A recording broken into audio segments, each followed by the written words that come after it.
Okay. So we're going to go over a few techniques and a couple of important concepts in building out our level. I'm going to review a couple of things as well and just kind of go through a little bit of a process. One thing that I'm going to talk about for a second is if you have like a level and you kind of want to leave this the way it is, but like start working on something else. Something that I do a lot is I'll go into scenes and go to levels. And if you want to duplicate a scene that you have to make some changes or test stuff out, you can just right click here and click duplicate or hit Command D. And we call this level 1A or level 2 or whatever you want to call it. So that way you can make some changes, but if you end up not liking the changes you make, you could go back to level 1. This is, you could also use GitHub to do this, but this is just kind of an easy way to recreate what you have and start working from it. I'll talk about a couple other techniques for like moving things around, but I'll probably do that a little bit later. Another thing we should do, I haven't done anything to this scene, but let's just pretend that I may have. So these are actually the changes that I just made, so just ignore those for a second. So once we come back from, if you worked on your scene at home or on another computer, remember to always open GitHub first and click on this fetch origin. I didn't make any changes, so nothing is going to happen here, but this will just make sure that you stay in sync before you start making changes that you're gonna add later. So just make sure to do that if you are, editing your project in various different places. So now that I'm updated from GitHub, let's go back to Godot. And I've got my level 2 open.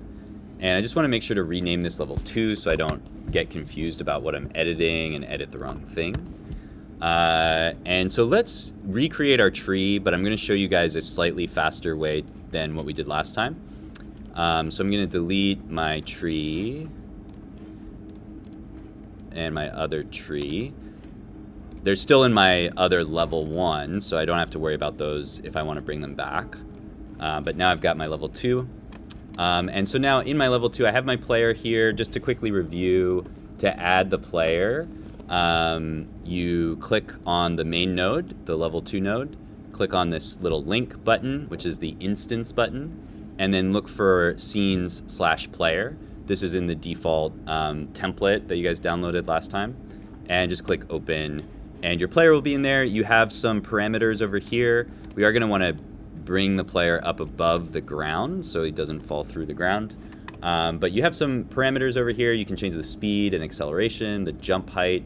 Actually, I don't really remember what the camera sensor does. We'll have to remember that later. And then you have also some parameters for the character body 3D, which is the default 3D node that this object uses. So you can change the motion and you can play around with some of this stuff, but you most likely won't really need to play with this stuff too much right now. So we've got our player. I'm going to move the player up a little bit in the hierarchy. We've got our ground. I'm just going to leave that as is. And now I'm going to recreate my tree. So when we're creating a new node, there's a few kind of like decisions we have to think about as we're creating the node.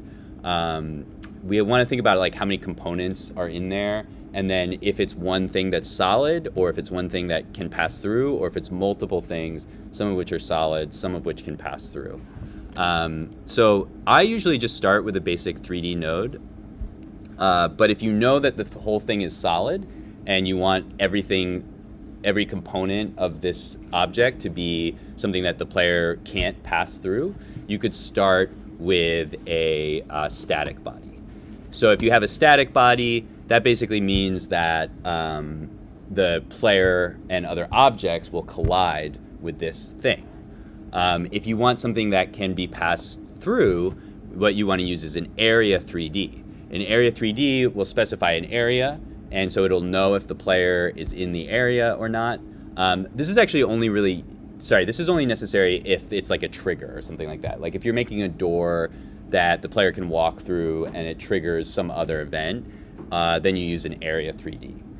So the area 3D is aware of the player and other objects, but things don't collide with the area 3D. So those are the two basic types of collisions that we have. And then we have other types of physics bodies, which we'll cover later. But area or static is probably what you want to start with. Or if it's not something that collides at all, but it has a position, then you want a node 3D. Okay, so I've got my node 3D. I'm going to rename this tree. Okay. So last time I went over creating the mesh, which is the visual component of our object, and the collider, which is the thing that, does physics that things collide with. I went over those two things separately. And that's because I wanted to show the difference between the two, and that may be the right approach depending on what you're doing. But what I'm going to show you guys right now is another technique that you can use to speed up that process a little bit, where you can make the mesh with the visual that you want, and then just very quickly make a collider that matches that mesh. Okay, so I've got my tree, and my tree has two parts. It has the trunk, which I want my player to collide with, but then it has the leaves, which I don't want the player to collide with. That's arbitrary. You don't have to make trees that way. That's just the way that I'm deciding to make the tree. So I'm going to start with the trunk. So I'm going to click on the plus here. I'm going to start with a mesh. And so today I'm going to design the look of it first. I'm also going to do something that you shouldn't do, just to make another example. So I'm going to call this trunk. And the thing that I'm going to do now to make an example that you really shouldn't do is I'm going to start moving the position of the trunk around here.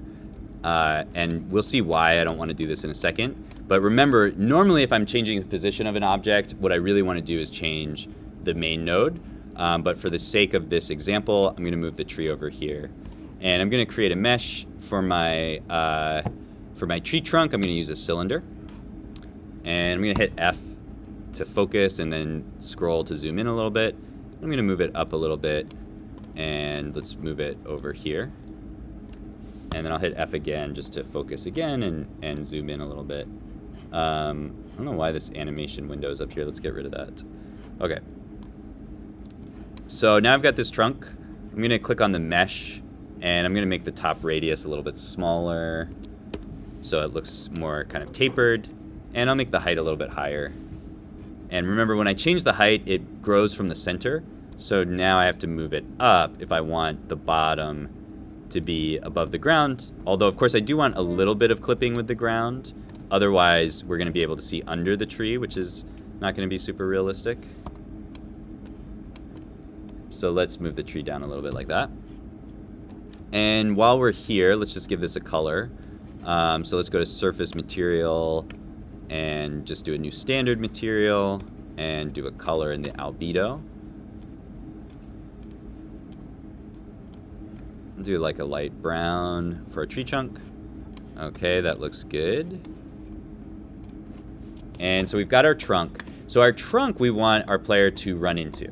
Okay, so I can create a mesh and kind of align it with the tree trunk, which is actually how I normally do things, because I want to be kind of like making stuff and knowing how everything works. But if you want a little shortcut to that, you can click on this mesh tool up here in the toolbar. So this isn't always there. Like if I have a node selected, it's not a mesh, so we don't see the mesh tools. But if I have a mesh selected, I can click on here, and there's a couple options here. I can create a tri-mesh static body. So that's just going to create a static body with a collider that matches the mesh. So let's do that. And so now we've got this nice collider. So there's a couple of reasons why you might not want to do this. The more complex your geometry is in your 3D game, the more processing power is going to be required to render the scene and calculate the physics. And so as your game gets more complex, the more complex geometry you have, the slower it may start to run. With our scenes, they're very simple right now, so you're not going to run into these issues right away. But that's why I might prefer to create a separate, very simple cylinder collider rather than you can see this much more complex collider that was created by the Godot system. If I click on this collision shape, I can make some changes here. Or no, maybe I can't. No, I can't make any changes here. But I can also like regenerate this. So I can delete this, click on my trunk again, go to mesh. I can also do create tri-mesh collision sibling. So that makes a collision shape, again, matching our mesh, but it doesn't make the static body parent. So this would be if my main node was already either a static body or an area 2D.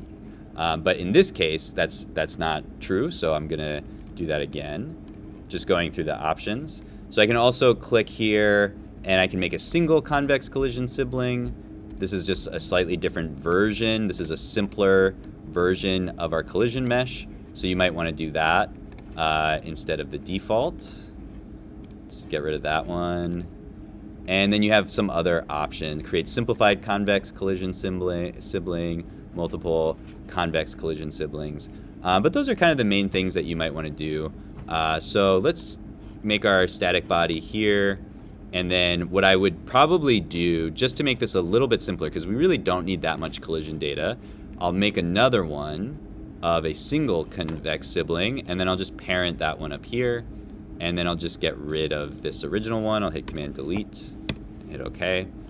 So now I have the best of both worlds, or sort of a compromise, where I have a slightly more simplified collision shape, and I have a static body to run into, but I didn't have to go through and build the collision shape on my own. So that's a little bit of a shortcut.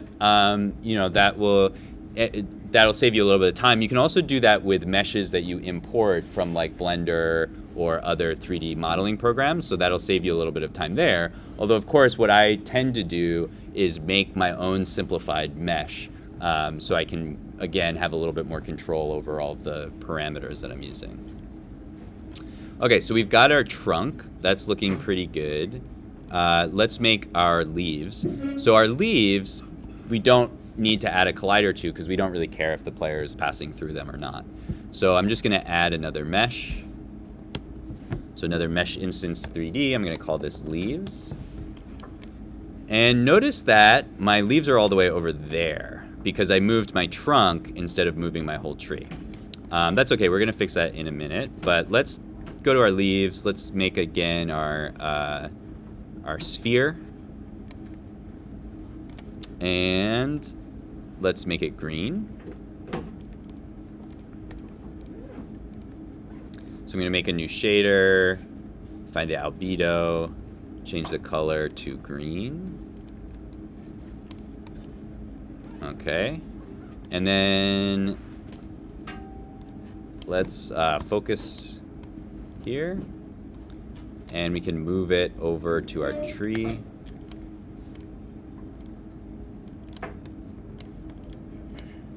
And let's change the size. So just a reminder, I don't want to scale my individual meshes. I can move them with the transform, and I can rotate them with the rotation, but avoid scaling the mesh instances. We can scale the tree, but we don't want to scale the mesh instances. So what we want to do is just get it into position, and then I'm going to go here, and I'm going to change, sorry, not here, that's the material. I'm going to go here to the mesh and change the size. So for the radius, I'll do 2. For the height, I'll do 4. Oh, that's a little bit too big. So let's do 1, 2. Okay. So now we've recreated our tree pretty much. I think last time I simplified the number of rings and segments. And that, again, just depends on if you want more fidelity or if you're okay with this kind of more polygon type look. But yeah, there we go. So we've got our tree. And so now I'm going to go over a couple things. So when we've got this tree, you might want to take this tree and duplicate it and move it around and make lots of trees. And that makes a lot of sense.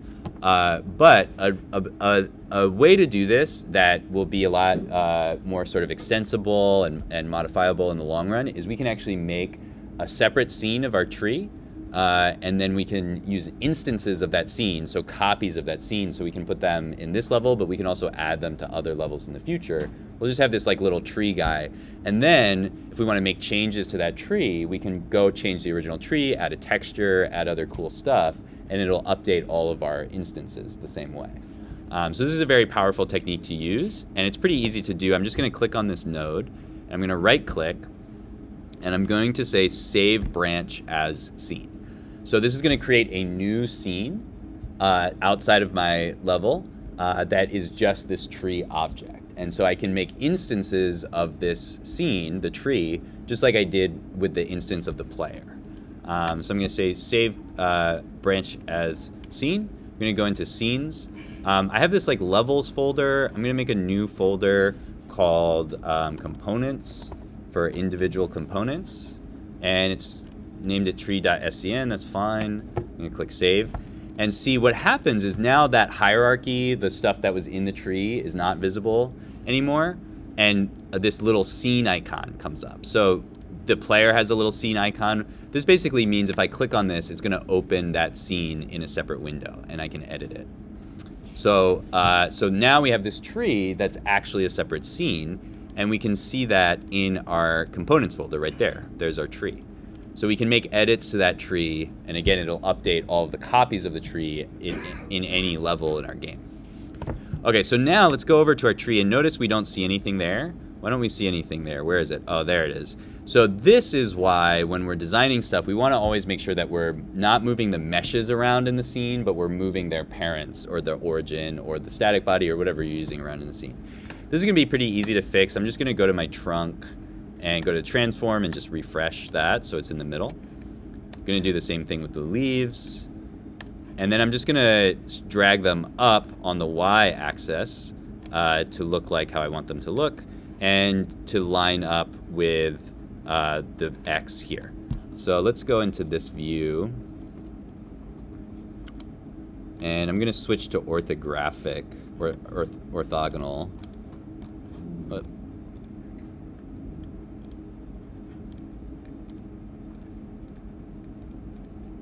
Why isn't it letting me?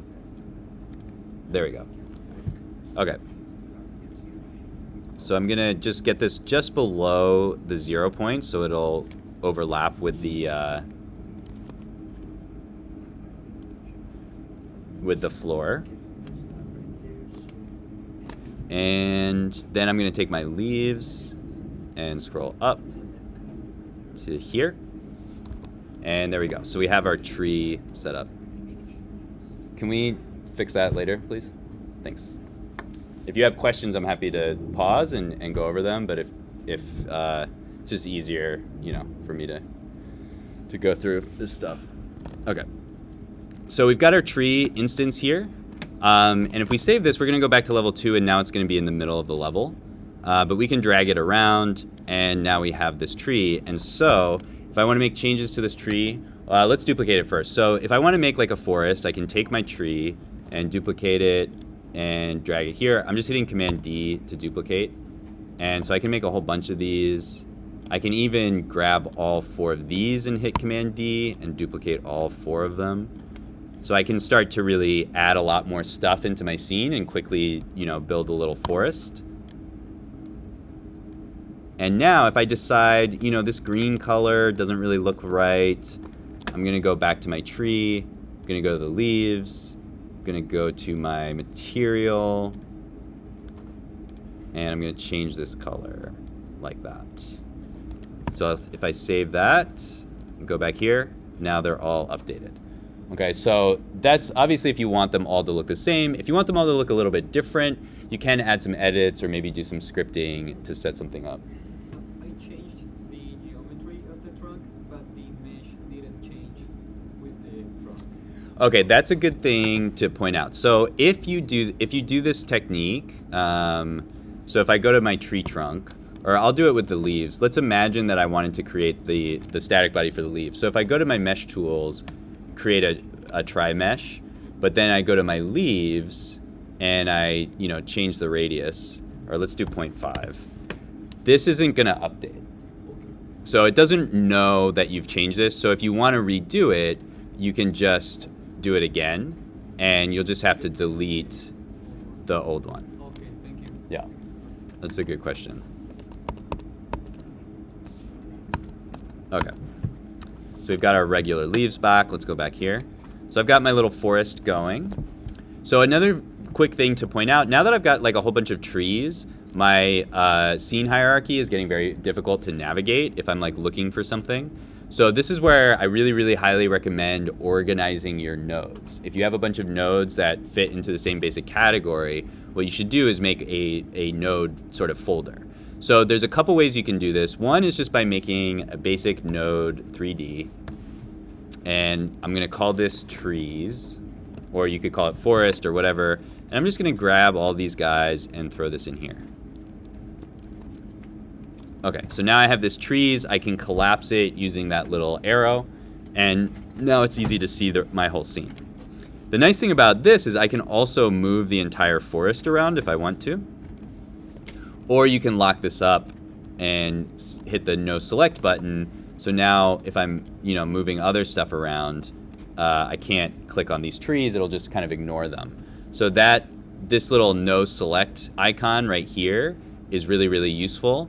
So it just means that you won't be able to select the children in that folder or node. And so that'll save you a lot of time accidentally clicking on random stuff, which is something that you do a lot when you're working in 3D because there's lots of stuff in the scene and it's very easy to click on the wrong thing. So I'll turn those off for a second. The other thing is if you don't want to be able to move these trees, the node 3D has a default position, but you can just set it to a generic node. So I can change the type of node just to basic node. And a basic node doesn't have any 3D properties. All it is essentially a folder or a part of your hierarchy. So if I just set this to a node and lock it up, I can't lock a node, I guess. Oh, that's too bad.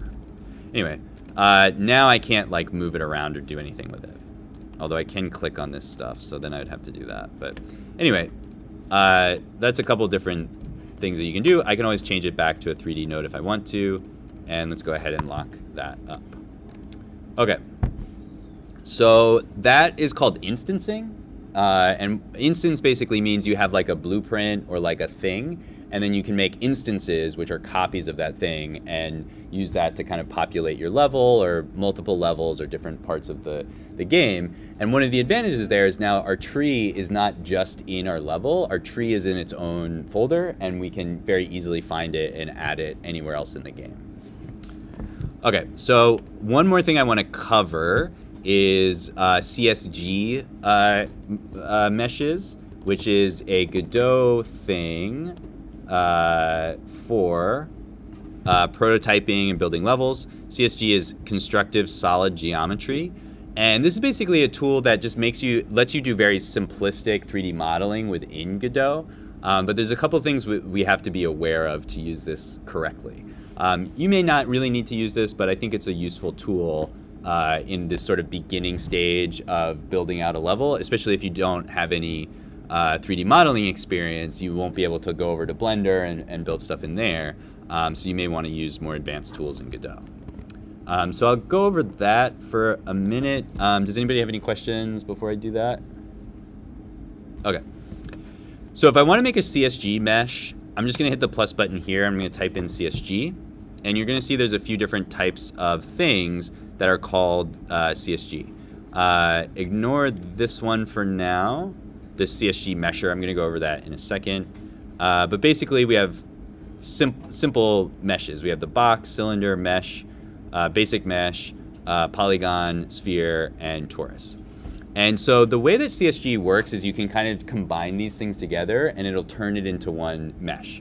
And so that's really useful for making things that are more sort of complex than the basic stuff that you start with. So let's imagine we wanted to make like a pool. That would be kind of hard to figure out. How do I make a pool? With the CSG mesher, it's pretty easy, or CSG mesh. So I'm going to start with a CSG box. Actually, let's start with a generic node. So I'm going to just get a regular node 3D. And I'll call this pool. So in here, I'm going to type in CSG, and I'll start with a box. And let's move our pool over here so we can see it. So I just hit F to zoom in. So I just start with this 3D box, and the box basically looks like any other box, but we have these like little thingies where we can change the size of the mesh really easily. And so if we're making a pool, we might want to make something that looks like this. just drag these out like that. Okay, so that looks fine for the base of our pool. And so now what we can do is I'm gonna add another CSG.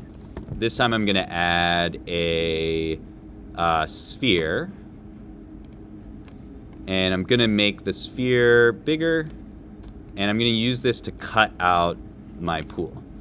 And so the way that I can do this is with the CSG parameters. So once I've got this positioned where I want it, I just click on this, and where it says operation, I go to subtraction. And then, oh, I forgot one step, sorry. There's a new system for this. So to make it a little bit easier to understand, so I've got these two things, but I want to combine them. And so that's where I actually have to add a combiner. So I'm going to click on the combiner, and I'll put this here. And then I'll grab these guys and throw them in there. Okay. So now I'll set that to subtraction.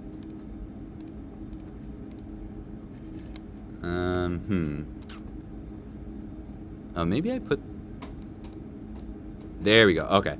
So I have to make this sphere... Oh, maybe that's... Wait, if I take this out... Okay, never mind. Not the combiner. Sorry, I'm getting my steps confused. Okay, so I have the box, and then I put the sphere as a child of the box. So the sphere has to be inside the box, and then you set the operation. So if it's intersection, you get the middle part where they overlap. If it's union, then you just get this big thing.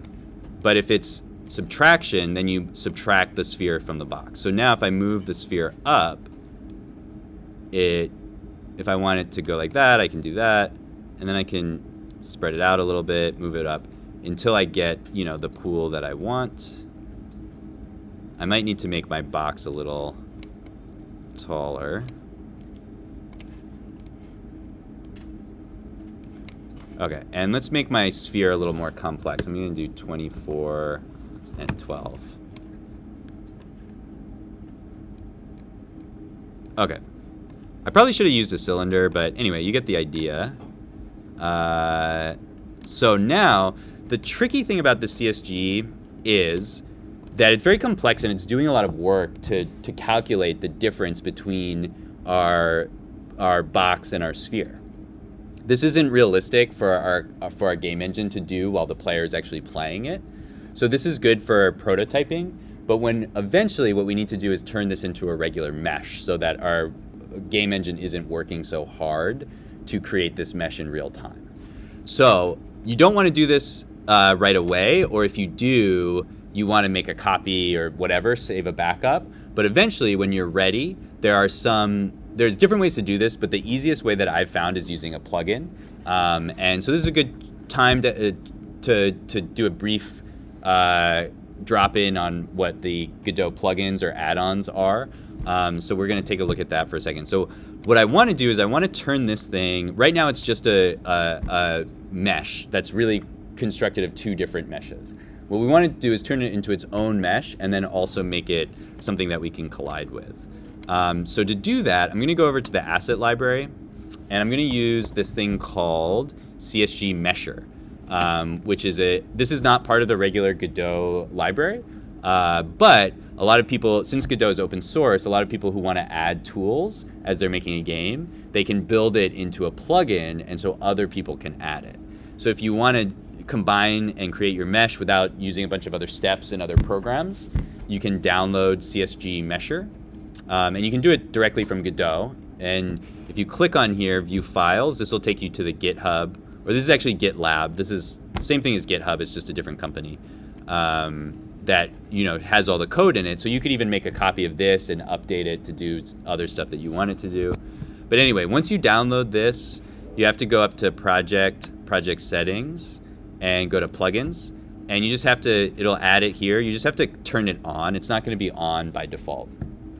Once you turn it on, you're going to see that if I look at CSG, you're going to see this extra node here called CSG Mesher. So you're just going to add that. And what we're going to do is throw these guys inside our CSG Mesher. And it says that, oh, okay, so we may need to,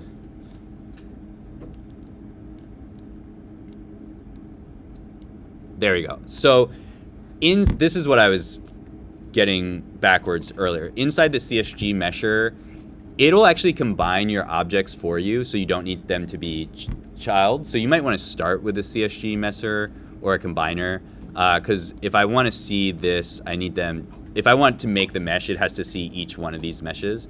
Anyway, once you have it set up, you can basically say what you want to make. So you can either make a collider, a mesh, or both. So if you make a collider, it's just going to make a shape that your player can run into, but it won't make a mesh that the player can see. If you make a mesh, it'll make something the player can see, but it won't make the collider for it to run into. If you want to do both, do full static body, and then press to mesherize, and now we have this output. And this is basically the same thing, but it's all just a mesh. So let's turn off this. This is, okay, let's take this out for a second. And if I turn off the pool, now you can see I've got the output. I've just got this mesh. So this is just one component that it's combined those shapes together. The static body is just the collider, and then we have the collision shape, so it generated a collision shape from that mesh. So now I can delete my pool, although you shouldn't delete it if you might make changes to it. Leave it there. But let's rename this pool, and now I have a pool that's just like a little mesh, and I should be able to jump on this. Let's move this over here and see if I can jump on it. Okay, so I've got my player. Oh, that's just my shadow, I guess. That's funny. I have a big shadow. Okay, so if I go in here, now I'm in the pool. So I probably need to make it a little bit bigger, but you can see I'm, colliding with the inside of the pool. And let's make sure I run into these trees. So I made, the scene is, I'm sort of in like my player is bigger than I realized, so I may need to fix this. But yeah. So those are just a couple of different tools that'll help you prototype your level a lot faster. I'm going to stop there and give you guys some time to work on your own scenes for a while. And obviously if you have questions or if you want me to go over anything, I can do that. Later at 4, I'm going to do a quick sort of lecture on level design. So I'm not going to be in Godot. I'm just going to be talking about level design a bit, and then we'll have more workshop time after that. All right. Any general questions before we? Yeah. What? Okay. I am recording, so I'll post the recording, but I can go over stuff with you as well. Any other general questions?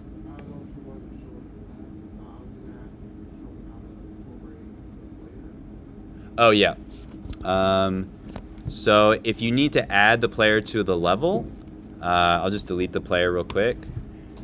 So just select the level node, click on the instance button, type in player, or just look for the player, and you'll see the scenes/player that's in the default template that you downloaded, and then just click open, and it'll just add it in there. It should work out of the box.